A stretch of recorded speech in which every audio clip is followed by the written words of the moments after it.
2. Eh bien, bonsoir. Je crois qu'on va doucement démarrer donc cette table ronde. On va passer 2 heures ensemble. Donc, pour un moment historique. Une école d'architecture, une école d'ingénieurs très liée à un territoire très urbain et une école d'urbanisme. Donc, en gros, une formation pluridisciplinaire pour une fonction qui ne l'est pas moins. Il me revient de vous accueillir au nom de la mairie de Paris, de la ville de Paris, dans ce beau lieu du pavillon de l'Arsenal. Donc personnellement, je suis très très heureuse de voir cette salle comble. En école, ça me plaît beaucoup ce mot programmation stratégique. Ça me plaît beaucoup parce que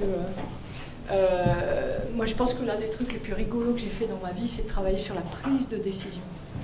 Et en matière d'objets, on va dire urbain, architectural ou autre, la chose la plus difficile à faire, c'est de consolider la prise de décision dans les phases amont, de façon à ce qu'après, quand on est normalement dans le déroulement de la solution à la question posée, les grandes bases, l'agenda, le coût, le délai, le niveau de qualité, et surtout, qu'est-ce qu'on veut faire, pour qui et pourquoi, ça ne bouge plus. Il n'y a plus que les solutions qui bougent. Et ça, c'est vachement dur. Merci beaucoup pour cette invitation à participer à cette introduction, l'introduction de cet événement sur cette formation qui est vraiment d'une très grande importance. Le constat que l'on fait, c'est que quand on parle de programmation à un certain nombre de collectivités, on a l'impression de parler de, je sais pas, de parler d'une autre langue, en tout cas qu'on est dans un autre monde et qu'on ne parle pas de la même chose. Donc c'est le constat. Aujourd'hui, beaucoup d'opérations se font sans qu'il y ait eu une véritable programmation. 500 écoquartiers en France, tous ne sont pas au même avancement, mais il y a des projets qui sont sortis de terre et ce qui est donné à cette démarche écoquartier, c'est de devenir le standard de l'aménagement. Cette démarche écoquartier se fonde sur 4 dimensions et la première dimension, c'est démarche et processus. La première question que l'on pose à une collectivité qui souhaite s'engager dans une démarche d'écoquartier, c'est est-ce que vous avez une démarche de programmation et quelles sont les études liées à la programmation dont sont issus le projet d'écoquartier. Et alors concrètement, donc on a fait des analyses, on a des enseignements sur les écoquartiers. Ce qui en ressort, les enseignements qu'on en tire, c'est que les écoquartiers qui ont abouti sont des écoquartiers qui se sont toujours fondés sur des programmations fines et des programmations vivantes. C'est ça le fondement de la démarche écoquartier. Nous, on a développé avec Ville Ouverte une pratique de l'urbanisme qui laisse une place très importante au dialogue avec les habitants sous toutes ses formes et la concertation sous la forme de réunions en études, mais pas seulement. C'était vraiment notre objectif quand on a créé cette entreprise il y a 14 ans, d'essayer de réconcilier des visions très antagonistes, celle du monde professionnel qui a un discours sur l'urbanisme et celle des habitants qui ont un discours sur les urbanistes qui n'est pas forcément celui que nous pourrions espérer. Donc on a avancé avec cette pratique de la concertation et on s'est dit que si on voulait réellement pouvoir permettre aux habitants de s'asseoir à la table du projet, alors il fallait leur donner les moyens de réfléchir avec les outils qui étaient les nôtres. Et donc on voulait absolument apporter de l'expertise. Parce que ce qui nous a beaucoup frappé, c'est que le moment de la programmation était le moment où on se posait les questions fondamentales du projet, qui étaient pourquoi on fait ça ? Pourquoi, de toute manière, faut-il un projet ? Est-ce qu'on ne pourrait pas vivre sans projet, finalement ? C'est une question que beaucoup d'habitants se posent et qui est souvent mal comprise quand elle est exprimée. Et puis, pour qui on fait ce projet ? On trouvait que finalement, c'était ça les questions que les habitants portaient et que le moment de la programmation permettait de les porter ensemble. Pour avoir une pratique qu'on a appelée programmation participative et que d'autres ont aussi imaginé ce terme-là, donc c'est toute une profession qui concomitamment se dit qu'il y a ce besoin-là. Et c'est vrai qu'il a de plus en plus rejoint des aspirations de la commande publique. Donc moi, je suis urbaniste de projets urbains et c'est vrai que la programmation, je la reçois comme un programme. Je constate, enfin mon constat, c'est qu'il y a effectivement trois échelles de programmation, je dirais. La première, et 3 temps, quelque part. La première qui serait plutôt que j'appellerais une programmation d'ambition ou de vision, qui est préalable.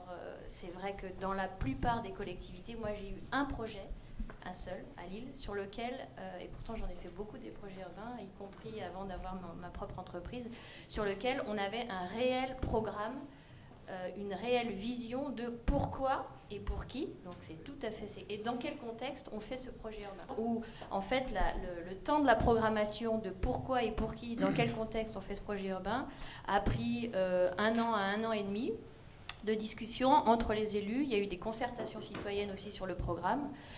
Et c'était pas juste... Nous, souvent, on nous dit, voilà, on fait le projet urbain. Alors on dit, pourquoi ? Parce qu'il faut relier, parce qu'il faut renouveler, parce qu'il faut densifier. Mais tout ça, c'est hyper factuel. C'est déjà du physique. Et il n'y a pas dedans, mais pour qui ? Pourquoi on continue, on essaye d'approfondir. Et c'est vrai que nous... dans les projets urbains, je pense qu'on est meilleur quand on ne pose pas les questions et les réponses. On est meilleur quand on nous pose une question et quand on arrive à justement trouver la meilleure manière d'y répondre.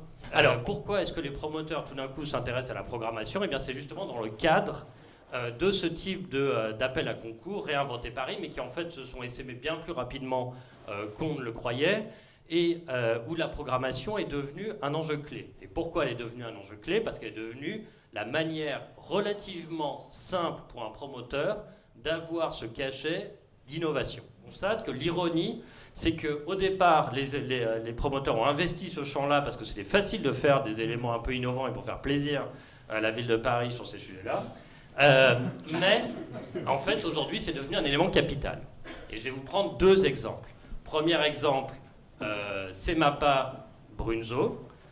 Le grand appel d'offres sur 150 000 m². Donc là, déjà, on parle sur des tailles qui sont quand même plus importantes. Et en fait, la programmation est en partie libre sur ce projet. Donc, demande aux promoteurs de définir par eux-mêmes quelle est la programmation. Deuxième élément, vous avez peut-être vu que durant le MIPIM, jeudi soir, Bouygues Immo était particulièrement heureux parce qu'ils avaient gagné, à travers Urbanera, 360 000 m² sur Porte de Charenton. Comment ils les ont gagnés ?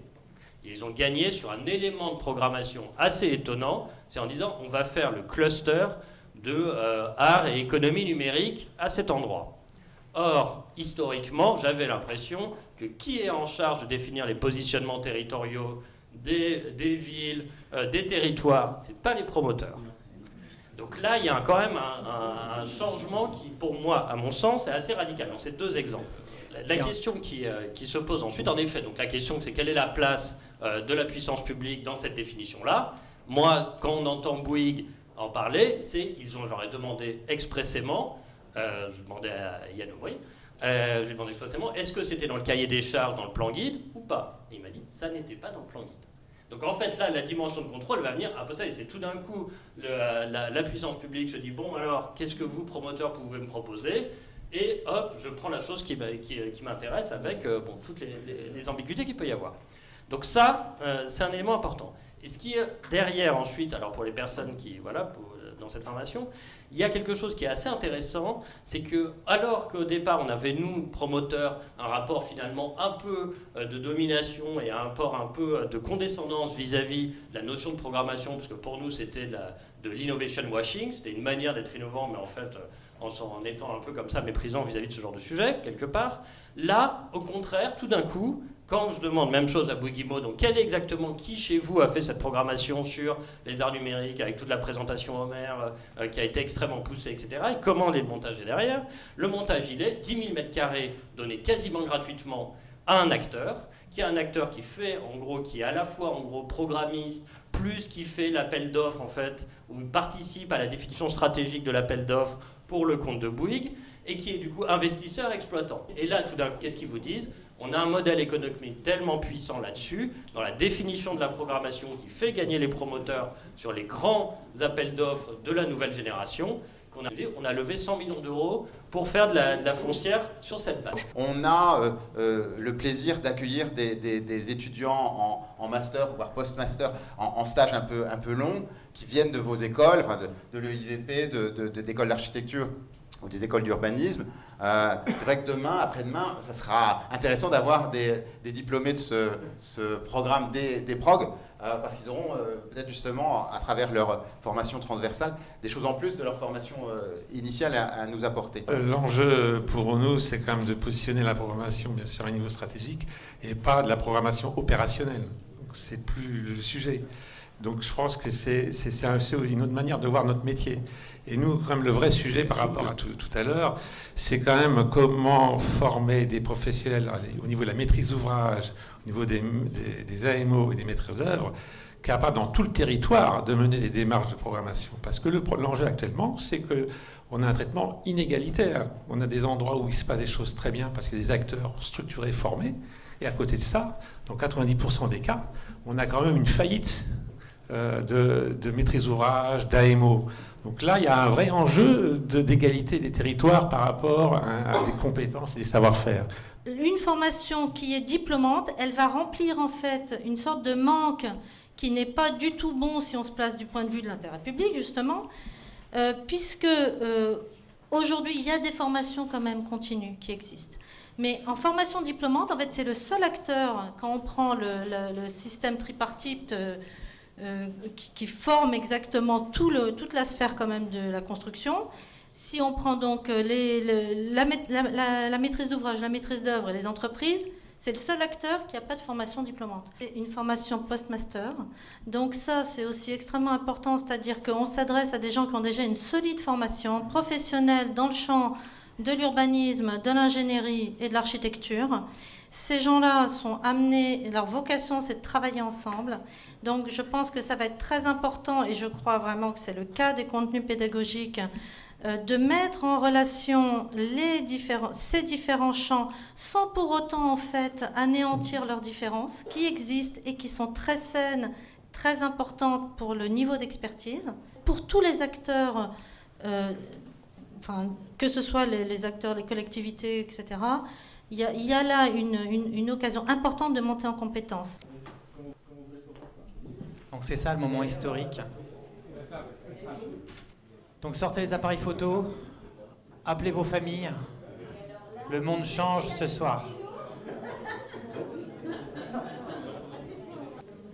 Alors pendant les signatures, je vous propose d'applaudir tous les intervenants donc, ce soir.